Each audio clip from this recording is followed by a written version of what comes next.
এক আল্লাহই আপনার জন্য যথেষ্ট, ইনশাআল্লাহ কাউকে লাগবে না। ইনশাআল্লাহ কেউ যদি না থাকে, এক আল্লাহই আপনার আমার জন্য যথেষ্ট। এটা কি বিশ্বাস করেন কিনা? এই আল্লাহ পাকই আমাদেরকে বাঁচিয়ে রাখছেন, আল্লাহ পাকের হাতেই আমাদের জীবন, আল্লাহ পাকই আমাদেরকে খাওয়ান। আল্লাহ থাকলে কিচ্ছু লাগে না।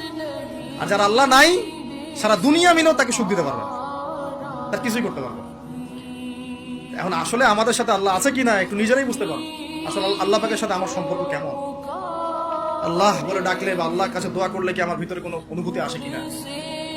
রাসূল সাল্লাল্লাহু আলাইহি ওয়াসাল্লামের নাম আসলে আমার ভিতরে কোনো অনুভূতি আসে কিনা বুঝবেন। ইনশাআল্লাহ এটা আপনি আস্তে আস্তে বুঝে যাবেন।